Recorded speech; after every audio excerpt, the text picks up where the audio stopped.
Là aujourd'hui dans le cadre d'un renforcement de capacité du conseil municipal et des chefs de village, des femmes leaders, des femmes des GPF.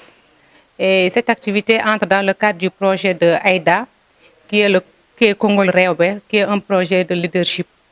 Donc nous avons eu à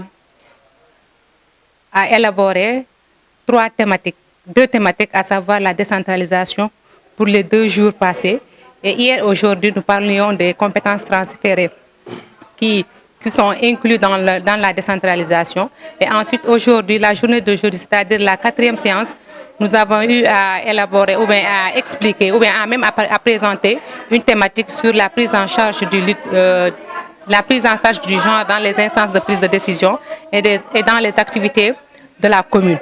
Et quand on parle de prise en charge du genre dans les instances de décision et dans les activités de commune, nous avons eu à expliquer 3 sous-thématiques, à savoir la définition du genre, dont les gens ont une compréhension un peu, je ne dirais pas une mauvaise compréhension de ce concept. Et ensuite, les concepts liés au genre, c'est-à-dire la parité, l'égalité, l'équité, et même l'autonomisation. Parce que quand on parle d'autonomisation, nous faisons allusion seulement à l'aspect pécuniaire, mais aussi il y a l'aspect où la personne ou les femmes peuvent donner leur avis et défendre même leur avis. Et hormis cela, il y a la prise en compte du genre dans les activités de la commune et enfin les problématiques liées au genre.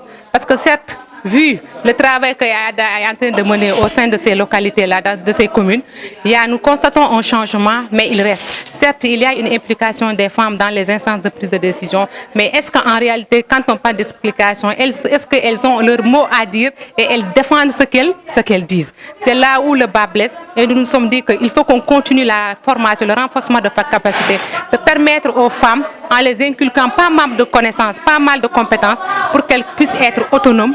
Financièrement, oui, c'est bien, mais aussi à travers leurs idées. Et ensuite, les pousser de faire des démultiplications au sein de leur localité respective. Ce qui m'a plu surtout, c'est le ciblage.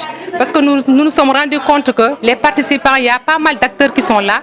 Et ensuite, cette synergie des acteurs ou bien cette synergie des actions pourrait permettre au moins qu'on puisse espérer un changement de comportement.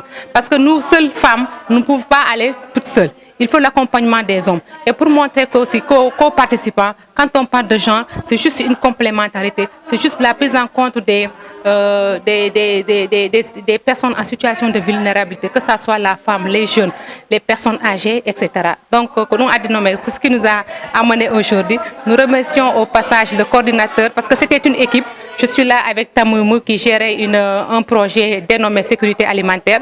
Le coordinateur en personne est empêché. Donc, et nous remercions au passage AIDA.